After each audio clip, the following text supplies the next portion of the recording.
The sky above Earth was quiet. No birds, no clouds. Just the dark shadow of the last transport ship rising slowly from the ground. Inside the ship, 100 humans sat in silence, their faces pale, their eyes tired. They were the last group exiles. The Galactic Council had made their decision. These humans are dangerous, the Council had said. They fight too hard. They adapt too fast. They won't follow rules. So instead of war, the Council had chosen something worse: banishment. The humans were being sent to Carnis, a dead planet far from any trade routes. A place where no air flowed, no plants grew, and no animals walked. It was cold, dry, and forgotten. No one had returned from Carnis before. The ones who were sent there were never heard from again.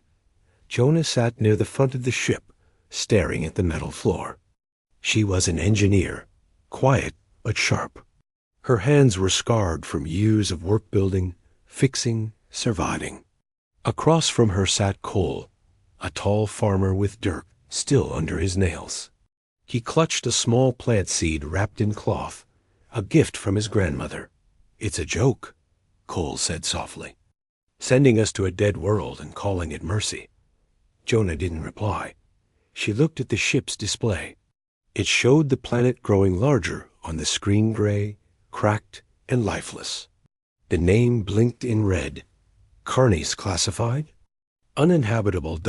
As the ship entered the thin atmosphere, the engines began to shake. Warning lights blinked across the control panels. The autopilot struggled, but it kept the course. When they finally landed, a loud groan echoed through the hull, and the ship fell still. The hatch opened with a hiss. Dry wind rushed in. Dust blew across the cracked surface. The humans stepped out slowly, each one feeling the cold sting of hopelessness.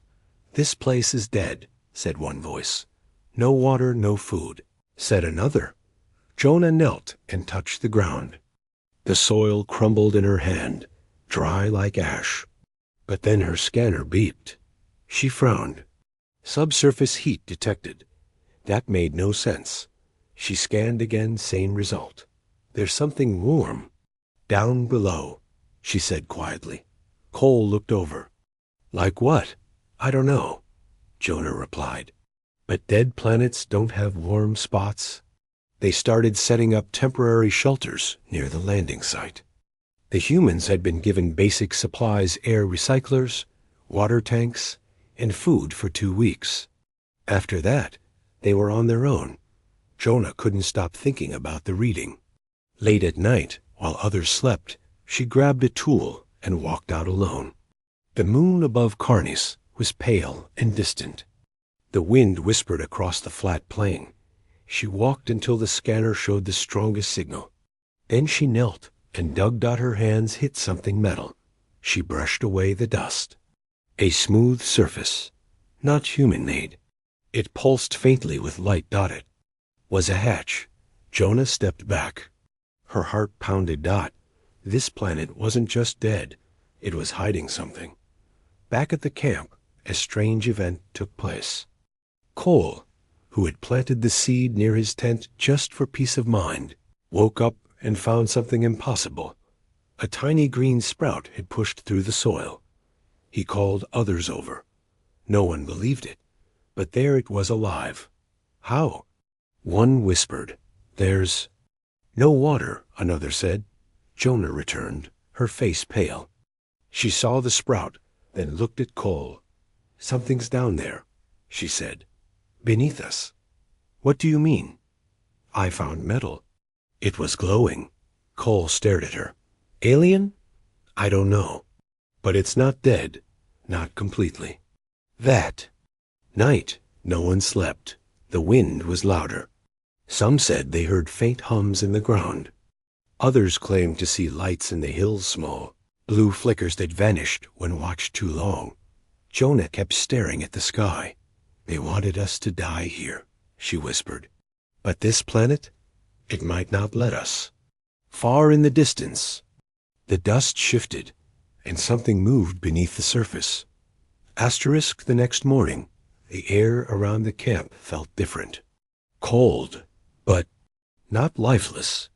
The sky was still gray, but the wind carried a low hum, like the distant echo of a machine waking up after a long sleep. Jonah was already up before sunrise. She stood near the strange patch of ground where she had uncovered the alien metal. With a small digging tool and a scanner, she scraped carefully around the object. The soil here was strange.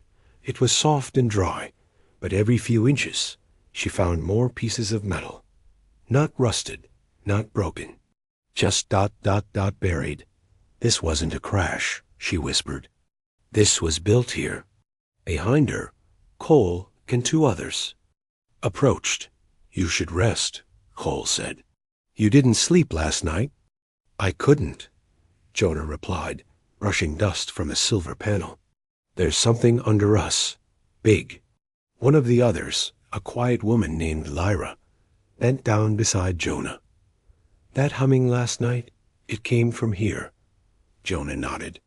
And look at this. She ran a small energy probe over the panel. Blue lines lit up, forming pattern symbols.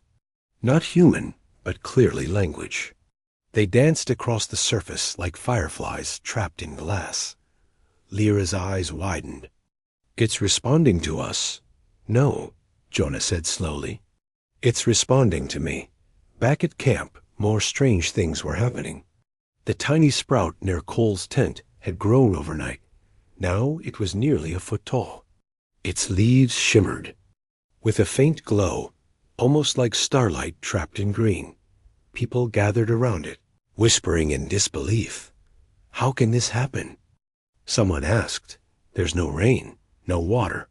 Maybe the planet is changing, another said. Or maybe ... it's been waiting.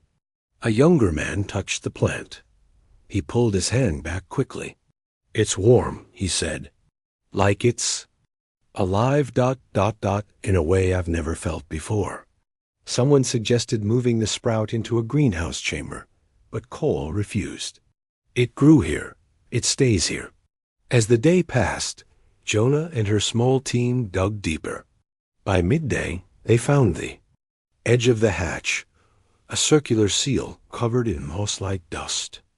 Jonah ran her fingers across the edge and felt a pulse, like a heartbeat under metal dot without thinking. She pressed her palm flat against it. The ground trembled. Dust flew into the air. The seal cracked down the middle, and a low grinding sound echoed as the hatch began to open. Cold blue light spilled out. Everyone froze out below. A staircase spiraled downward into the earth smooth, glowing and clean. No one spoke. No one moved. It was like the planet had been waiting for someone human to return. They called for a council that night. The exiles sat around a dim fire, arguing in low voices. It could be a trap, said one man. What if? It kills us?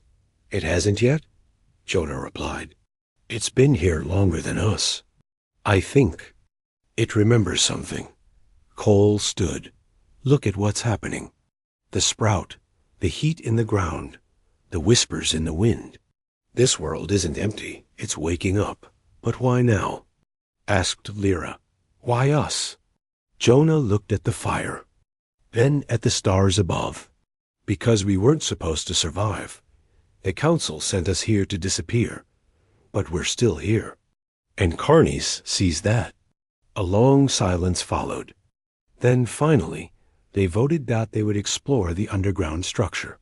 Later that night, Jonah stood at the edge of the hatch again. Her light flickered against the blue walls below Dot as she stepped down the first stair. The walls lit up soft, pulsing light that followed her footsteps. Symbols appeared on the sides, shifting as she moved, like they were learning her. Every step deeper felt warmer, not colder. The air didn't smell stale. It smelled fresh alive. She reached a landing where the walls opened into a large room. In the center stood a platform covered in glowing vines. The moment she stepped inside, the lights grew brighter. Then something happened. A voice, not in her ears, in her mind, not words, just a feeling. Welcome. Her heart stopped. She looked around. Who's there? No answer. Just another surge of warmth through her body. Then, slowly, she saw something in the walls, figures frozen in glass. Tall, alien, and still. They were here long ago, she whispered. And this place, it's waiting for us to take there. Place. Above, the wind howled louder. The planet had awakened, and the galaxy had no idea. Asterisk. For the first time in weeks, the wind blowing across the camp didn't feel empty. It carried a soft scent, something green, almost sweet, not sharp like the metal dust in the early days. Something had changed. The small sprout near Cole's tent was no longer small. Now it stood as tall as a child, its trunk soft and glowing, with 5 wide leaves that shimmered in the dim light. Flowers had bloomed overnight, strange, star-shaped, and almost transparent, but they pulsed gently, in time with the heartbeat Jonah had felt from the underground room. More plants had started pushing through the ground near the landing site, around the shelters, even beside the solar panels. All of them growing fast. Too fast. Cole knelt beside the sprout with a quiet smile. She's not just alive, he whispered. She's listening. Jonah stood beside him. Her boots were dusty, her eyes darker from lack of sleep.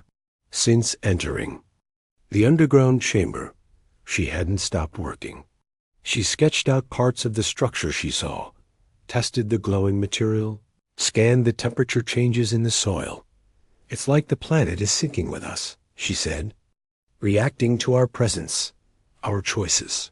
Cole looked up. You mean we're changing it? No, Jonah replied softly. I think it's changing for us. At the far end of the camp, a man named Grin woke up early to check the water tanks, but when he stepped outside his shelter, he froze. There, stretching from the base of the old cargo ramp, was a carpet of green, moss, grass, real and soft, and growing in the shape of a path leading toward the hills. He called the others. Within minutes, most of the humans stood around it, silent. Some crouched down and touched it. The grass was warm to the touch, not cold, not rough. It was welcoming. Nothing was alive here, someone whispered. Now look at this. It's only near us, said another. Nowhere else. They followed the trail up the hill. It wasn't natural. It had formed almost perfectly, as if it had grown on purpose to guide them somewhere. As they walked higher, Jonah's handheld scanner pinned. Energy spike ahead, she said. Same frequency as the underground chamber. Soon they reached a flat area near the top of the hill. There, half buried in dust, stood a large stone ring covered in alien markings. It looked like a gate or a beacon. Lyra stepped closer. What is this place? Jonah frowned. It's not just a ruin. It's part of a system. What kind of system? I don't know, Jonah said. But I think this whole planet is connected underground. The chamber, the vines, the heat, this ring, it's all part of something old, something still alive. Then the ground rumbled slightly under their feet. Not like an earthquake, more like a breath. The ring lit up faintly, and a flower bloomed. Right in the center of it. That night, a storm rolled across the sky. Not one of fire or acid, like the council had warned in their reports. This was a real storm with thunder and dark clouds, and for the first time, rain. Heavy drops poured. Over the land, the dust turned dark. The leaves on the strange new plants opened wider, welcoming the water. Children ran outside and danced in the downpour, laughing. Adults wept as they tilted their heads back and let the water hit their faces. Carnes was alive again. In the early morning, as the rain faded, Jonah sat inside the chamber deep underground. She had returned again, this time alone. The vines now grew along the walls, bright and golden. The sealed door in the center pulsed slowly. Waiting, she placed her hand on the door again. This time it opened. Inside was another room, round, quiet, glowing. On the walls were more symbols and images. They showed other beings, tall, thin, alien, working with machines. They were planting, building, guiding forests with their hands. One image showed them placing seeds inside glowing humans. A partnership. Then Jonah saw one final image, a planet in flames. The aliens retreating underground, waiting. Jonah stepped back, breath caught in her throat. This place, it was never just a prison, she whispered. It's a sanctuary, a seed. And we were the key, said a voice behind her. Cole had followed. He stood at the door, eyes wide. And the council never knew, he said. Or maybe they did. That night, a scout ran into the camp, breathless. There's movement, he said, in the sky. What kind of movement? Asked Lara. The scout pointed upward. A satellite. One of theirs. They've seen. U.S. Everyone turned their eyes to the stars. The secret was out. Carnice was no longer dead. The fog came without warning. It drifted in from the northern hills just before sunrise, thick, silver, and cold. By the time anyone noticed, the entire camp was surrounded. The green trails vanished beneath the mist.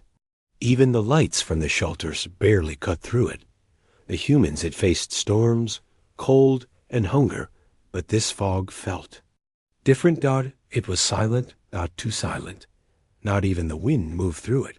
Cole stood just outside the greenhouse tent, watching the mist curl around the new plants. It's like the planet is breathing again, he whispered. Jonah, standing beside him, didn't smile. No, she said. It's watching. Inside the control tent, Lyra tried boosting the signal to the orbiting drone.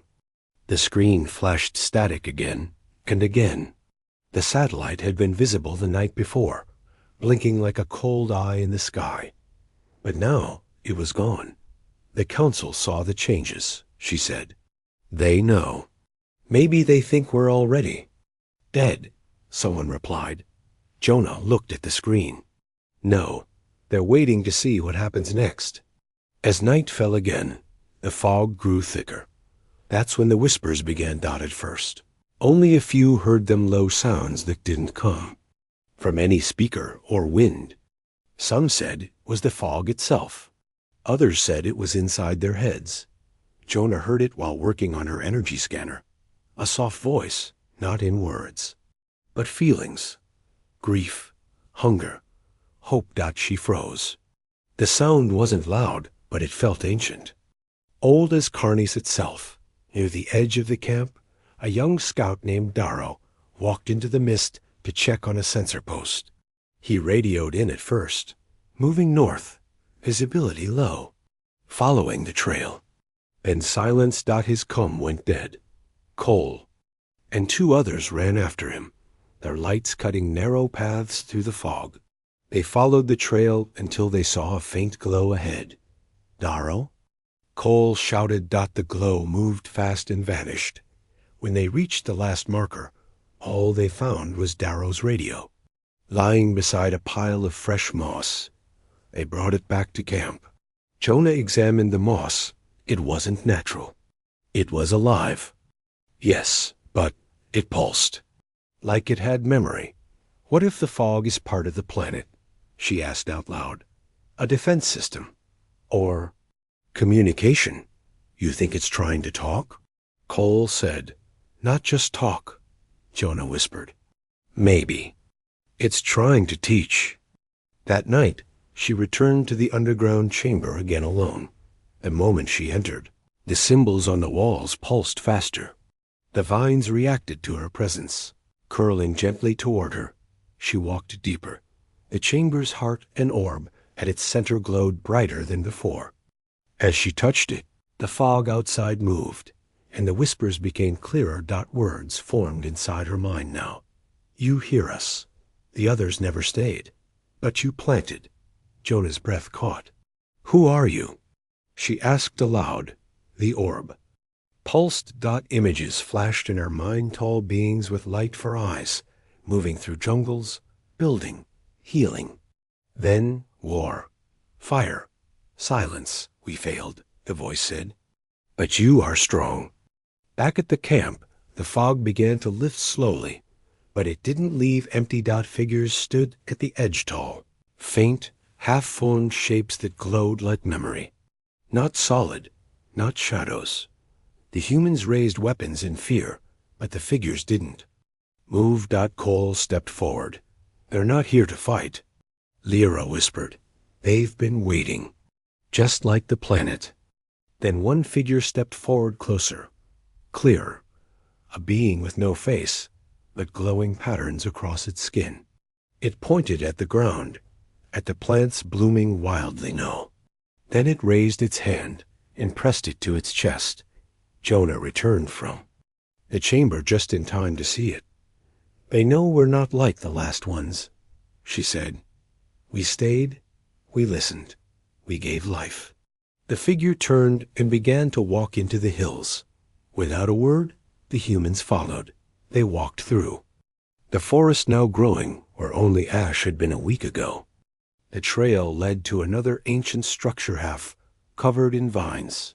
Shaped like a tower. At the base was a large panel, dark and lifeless, until Jonah placed her hand on it. The panel lit up. The figure vanished into the mist. And the tower woke. A hum rolled across the land, deep, powerful, alive. Lights danced across the sky, and the planet itself seemed to sing. Carnes wasn't just changing. It was remembering. Asterisk. The tower on the hill didn't just wake it. It came alive. Lights shot up its sides, forming glowing lines like veins. From the top, a beam of pale blue energy burst into the sky, slicing through the clouds above Carnes. The fog vanished instantly, pulled upward like smoke in the wind. Every plant in the forest responded. Leaves shimmered. Vines stretched. Flowers twisted toward the tower as if they were listening. The ground beneath the camp hummed with quiet. Power. For the first time, the humans didn't feel like outsiders. They felt like they belonged. Jonah stood at the base of the tower, her hand still on the control panel. The energy pulse had passed through her, but it hadn't burned. It had filled her. I saw them, she whispered. The ones who built all this. Cole stepped beside her. The same beings from the underground room?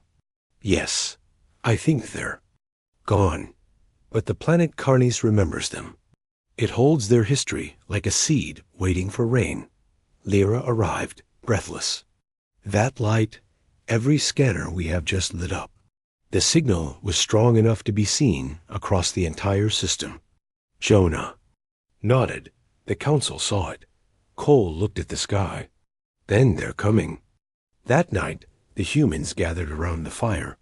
They weren't afraid. They were curious, full of questions. What is this world really? Why did it accept us? Why now? Jonah stood and answered as best she could. Carnes is not dead. It was never dead. It was sleeping, hiding. Long ago, this place was alive, ruled by peaceful beings who grew their world instead of building over it. But something destroyed them. Maybe a war. Maybe something worse. She paused. And then, the planet waited. Cole frowned. Waited for what? For someone strong enough to bring it back, she said. Someone who could survive here. Change it. Wake it. Lyra's voice was low. Humans. At dawn, something new happened. The sky shimmered as if dawn itself bent around Carnes. Then, high above, something entered orbit. A fleet. No signals. No warnings. Just shadows sliding across the upper atmosphere. The council, Cole said. They're here.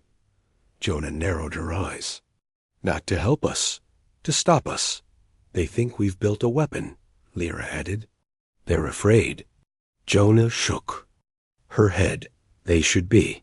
In the next few hours, the humans prepared, but not with guns, not with missiles. They worked with the planet. The vines around the camp grew thick and rose higher, forming natural walls. Flowers released mist that shimmered and bent light. Even the soil beneath the shelters changed, hardening into dark, protective crystal. The planet was shielding its new people. Jonah walked into the chamber again, past the orb and deeper into a section that had recently opened. There, she found a mural. It showed a dead world healing. And in the center of the image, humans standing hand in hand with glowing beings, message pulsed across the wall. You are the last gardeners. Do not let them burn us again. Back at the surface, the first of the Council's ships broke through. The clouds, not warships, but sleek black surveillance cruisers. They hovered in place above the hill tower, scanning everything. Then a voice spoke from the ships. This is the Galactic Council. You are in violation of planetary law. Cease all activity and await relocation. The humans did not respond. The vines around the camp thickened. The plants began to bloom faster. And the tower's light pulsed brighter than ever. Jonah stepped forward, holding the scanner up. We're not leaving. She spoke clearly. You sent us here to die, but Karnis chose us. The voice replied coldly. That world is forbidden. You've awakened an ancient system that cannot be controlled. Jonah's voice hardened. We didn't come here to control. We came here because you threw us away, and we made something better. No reply came, only silence. And then, a second light. Another tower lit up in the far distance, deep beyond. The horizon. Then a third. Then a fourth. Across Karnis, ancient machines woke, each one pulsing with the same rhythm. The entire planet was rising. The council ships began to pull back, but it was too late. The planet spoke not in sound, but in gravity, in pressure, in life. The sky changed color. Energy wrapped around the ships like a storm. The ships didn't crash. They simply stopped. Held in the air by vines of light. No explosions, no violence, just stillness. And then the ships were gently lowered to the ground, powered down. Weapons offline. The message was clear. This planet is protected. The humans stood in silence. Jonah lowered the scanner. Karnis doesn't need our war. It just needed our roots. Cole smiled faintly. And now we grow. Asterisk. Far above the surface of Karnis, the remaining council fleet hovered in uneasy silence. Their first wave had failed. The ships sent to suppress the awakening planet had been disabled not by human weapons, but by the world itself. What frightened the council more was not what they saw, but what they didn't understand. In the council war room, high above a distant core world, a gathering of alien leaders stared at a large central screen. The image showed the surface of Karnis' green patches spreading fast over gray terrain, towers pulsing light into the sky, and humans walking side by side with growing life. This shouldn't be possible. One counselor hissed. Karnis was lifeless for thousands of years, another said. We've sent hundreds there. None survived. The oldest counselor, her skin a faded silver, leaned forward. But these are humans. They were not meant to survive. And yet they've been accepted. Back on Karnis, Jonah stood beneath the light of the ancient tower, her face calm. The sky had cleared again, revealing the stars and something else. Tiny flashes. Distant probes. They're watching us now, she said. Cole crossed his arms. Let them watch.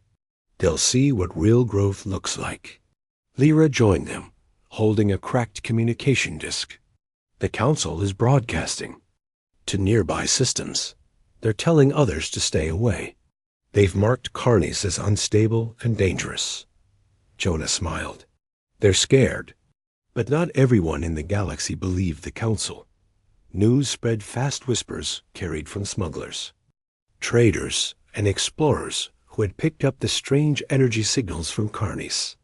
Entire forums on distant planets filled with rumors. The Deathworlders turned a graveyard into a garden. Carnis lives again, and it chose humanity. The council lied. The planet isn't cursed. It's waiting for the grave.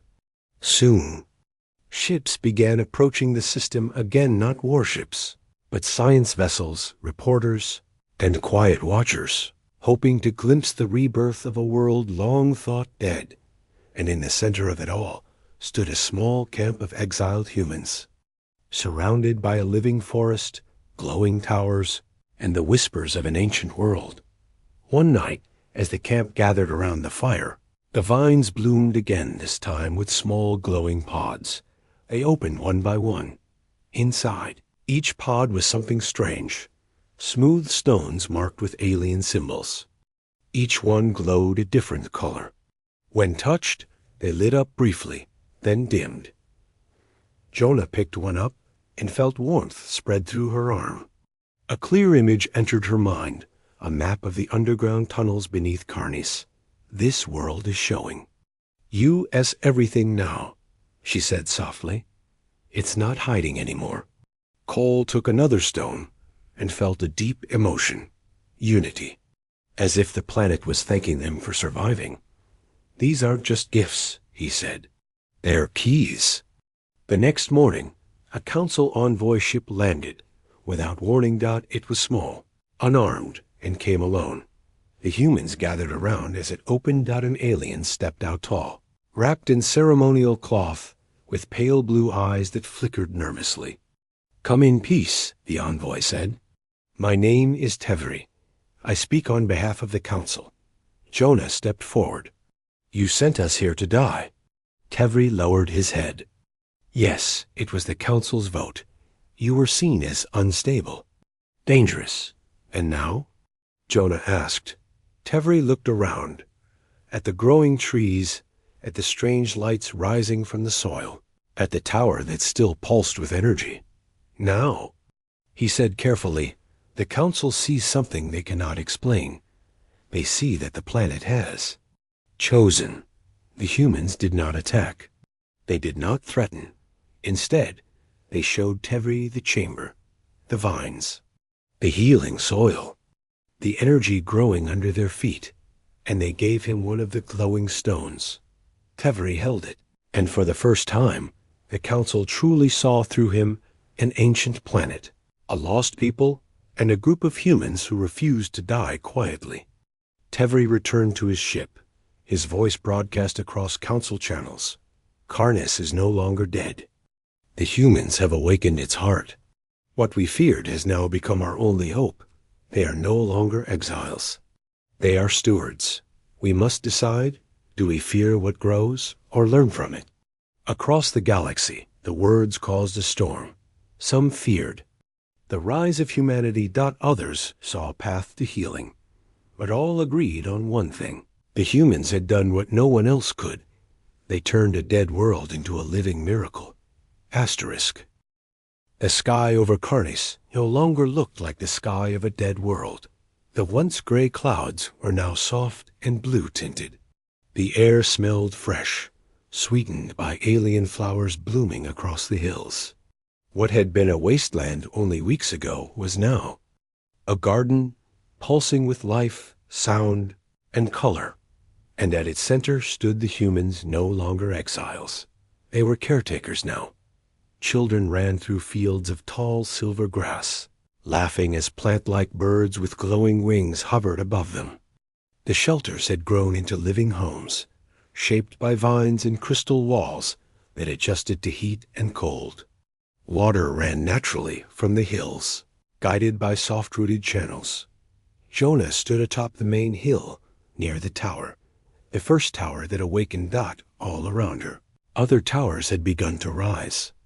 Across the far horizon, 5 more glowed softly, like old friends returning to life. And in her hand, the stone gifted by the planet still pulsed with warmth. Cole joined her. Wiping soil from his hands, the West Valley bloomed overnight. He said, smiling, "We planted 6 crops yesterday. We found wild fruit this morning." Jonah nodded, her gaze distant. "It's not just growing. It's listening." That day, a strange event occurred. The sky opened not by storm, but by design. A beam of light shot from the central tower into orbit. It wasn't a weapon. It was a signal, a message. But not one in words. It was an invitation. Across the galaxy, receivers lit up. Scientists, refugees, thinkers, outcasts, anyone who was listening received the signal, and each heard the same message inside their mind. We have bloomed. Not through machines, not through war, through care, through roots. Come if you carry peace. Ships turned, people packed, and slowly others began to arrive. The council had no choice. They couldn't stop it. They tried to warn the galaxy. But the truth of Karnis had already spread. Planets still poisoned by greed looked to this green world and saw hope. And hope spreads faster than fear. So the council sent one last message to Karnis. We will not fight your growth, but we will watch. Jonah read the words and smiled. Then they'll see how beautiful rebirth can be. Months passed. The humans never declared a government. They didn't build cities. They let Karnis guide the shape of their new world. Instead of factories, they planted. Instead of drills, they listened. And Karnis responded. The world became a beacon. Alien scientists came to learn. Refugees came to heal. Even council envoys began walking barefoot in the glowing grass. Heads bowed in quiet wonder that no weapons were raised, that no leaders were crowned. And yet, power grew, a new kind of power. One night, under the strange twin moons of Karnis, Jonah stood beside a tree that had grown from the first sprout, the one planted near Cole's tent. It was tall now, its leaves like glass, its branches humming gently in the wind. Lyra joined her, carrying a journal. We've mapped 20 underground chambers, she said.